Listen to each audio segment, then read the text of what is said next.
Assalamualaikum warahmatullahi wabarakatuh. Perkenalkan, nama saya Filsya RF, NIM 7020012139. Baik, di sini saya akan menjawab atau mengerjakan tugas ketiga yang dimana yaitu komposisi dan distribusi penduduk. Soal yang pertama yaitu komposisi penduduk dapat juga disebut pengelompokan penduduk, dibagi dalam berbagai ciri atau karakteristik tertentu. Pernyataan tersebut di sini saya menjawab benar karena komposisi penduduk itu bersifat luas yang dimana dapat dikelompokkan di suatu negara atau daerah berdasarkan rentan usia tertentu.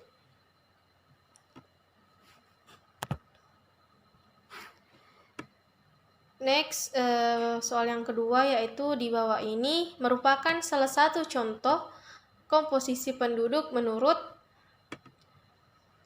di sini saya menjawab penduduk menurut umur dan jenis kelamin. Karena pada gambar di atas menunjukkan bahwa angka kependudukan umur dan jenis kelamin di suatu daerah.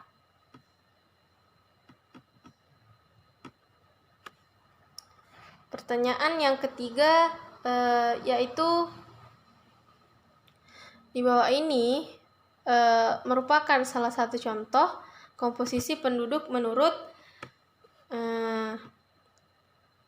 di sini pilihannya saya memilih penduduk yang mencari kerja menurut umur. Karena di gambar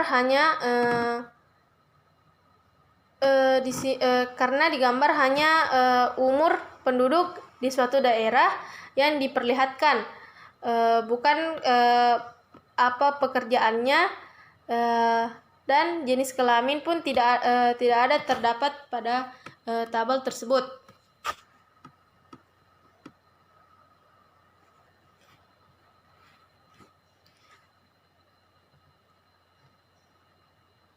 Pertanyaan yang selanjutnya yaitu prorating untuk kelompok atau angka sisa yang tidak masuk dalam kategori data manapun.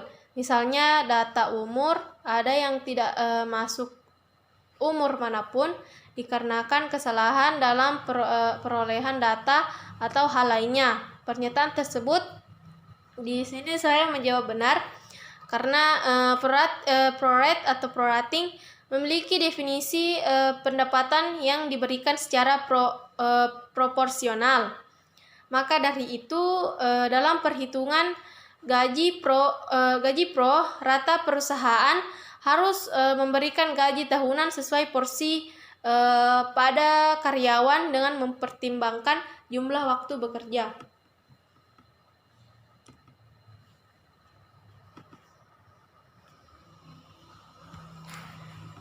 Nah, selanjutnya yaitu bagaimana cara mencari nilai yang dilingkari pada gambar tersebut. Di sini ada kelompok umur sebelum prorating dan setelah prorating.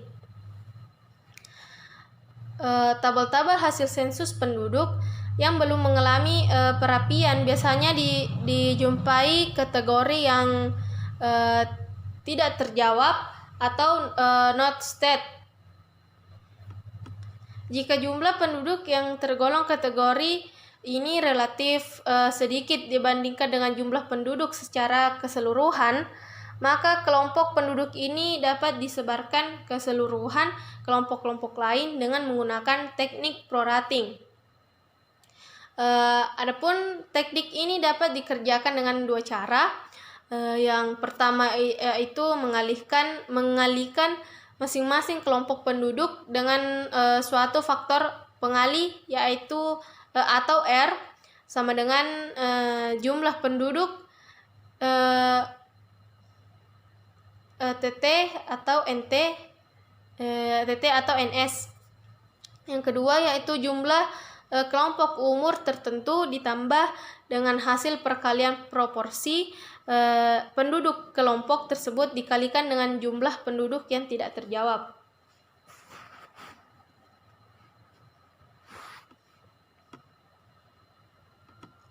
Nah, pertanyaan yang selanjutnya yaitu berikut ini adalah variabel demografi yang dapat mempengaruhi komposisi atau struktur penduduk di suatu daerah tertentu. Nah, di sini saya menjawabnya ketiganya benar. Mengapa? Karena beberapa variabel demografi yang penting termasuk kepadatan penduduk, usia, status perkawinan, jenis kelamin, ras, agama, ukuran keluarga, pekerjaan, tingkat pendidikan, pendapatan, dan mobilitas penduduk.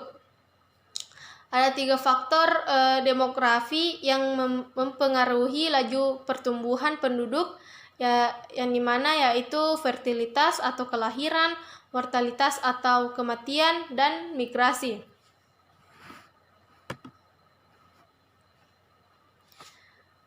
Nah, pertanyaan selanjutnya yaitu berikut ini adalah piramida penduduk Kabupaten Goa tahun 2015 dan tahun 2020.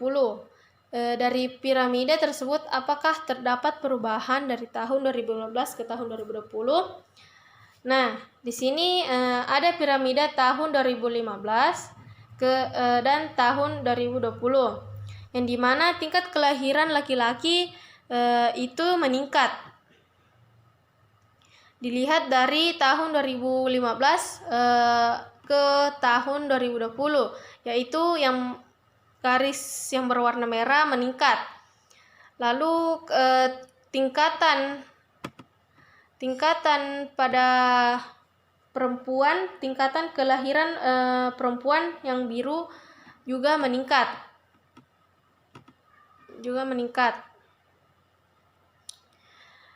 Selanjutnya jumlah usia tidak produktif laki-laki lansia, yang dimana usia tidak produktif itu 0 sampai 14 dan 64 tahun ke atas.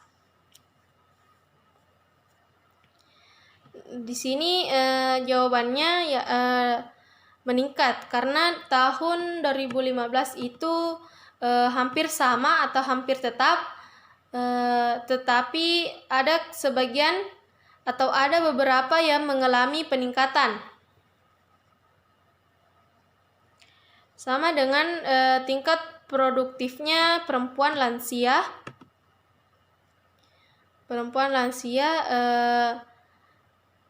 Yaitu sama meningkat pada umumnya, ada yang tetap dan ada yang sebagian meningkat, dan jumlah usia produktif usia 15 sampai 19 laki-laki yaitu tetap karena sama dari tahun 2015 ke tahun 2020.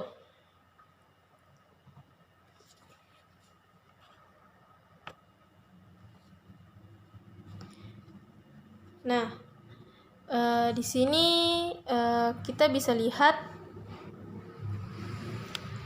yaitu pada tabel atau di mana piramida penduduk berikut ini menunjukkan jumlah penduduk usia terbanyak adalah salah satu range usia produktif.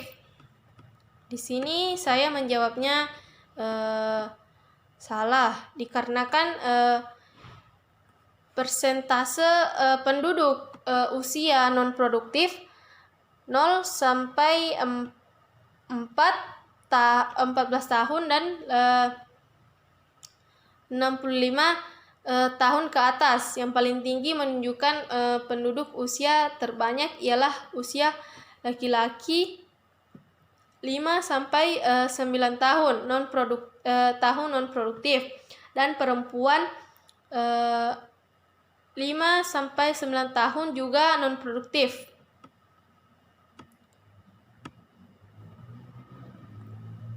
Nah, pada tabel di bawah ini, pertanyaan selanjutnya itu pada tabel di bawah ini, mengapa kepadatan penduduk Kabupaten Goa lebih rendah daripada Kabupaten Takalar, padahal jumlah penduduk Kabupaten Goa jauh lebih banyak.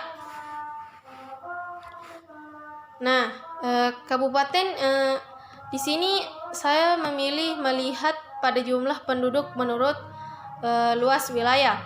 Di sini kabupaten ini memiliki luas wilayah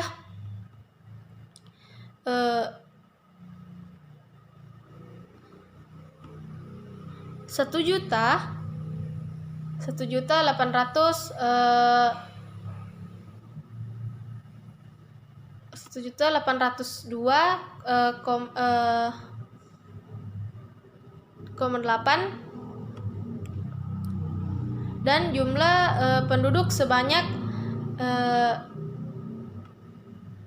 jumlahnya yaitu 696,096.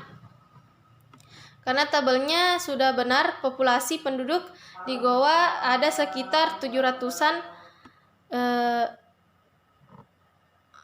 ada sekitar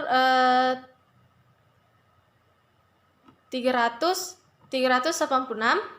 dan Takalar ada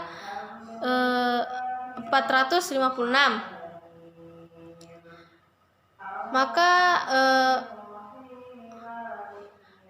Maka mengapa lebih rendah dibanding Takalar? Karena melihat luasnya wilayah Goa tersebut. Nah,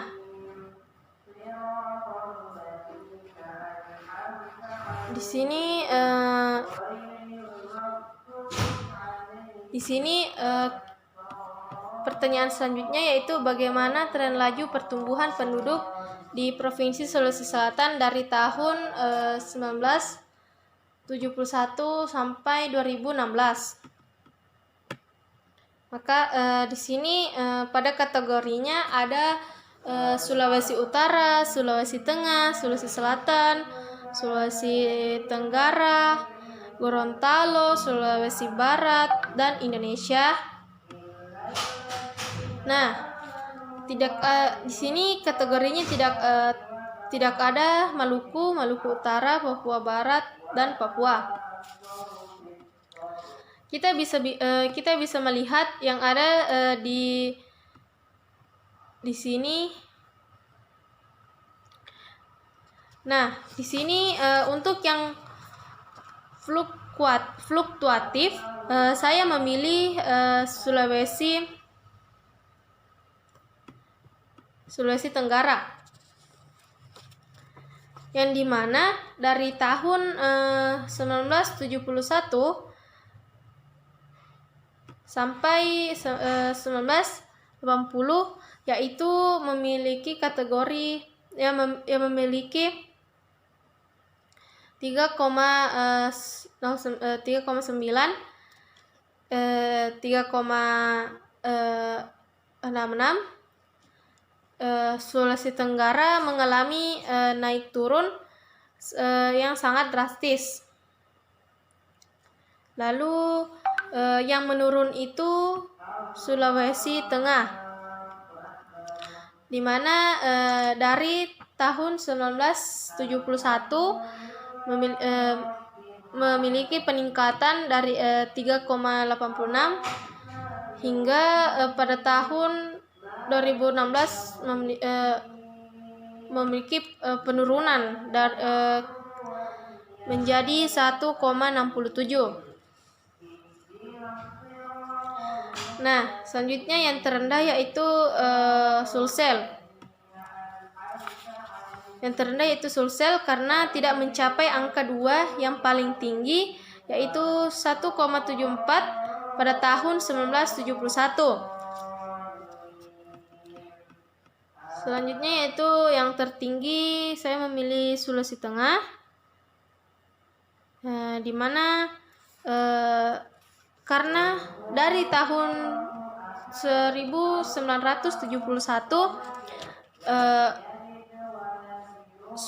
Sulteng memiliki dia mengalami peningkatan dan kategori meledak.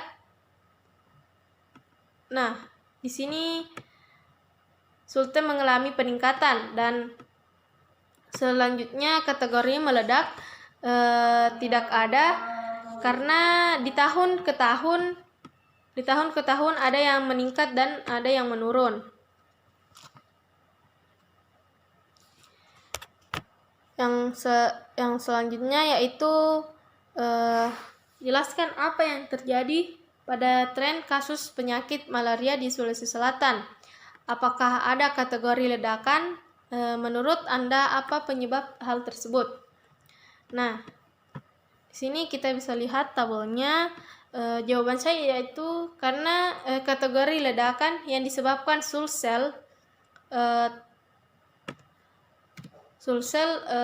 terkena penyakit malaria karena daerah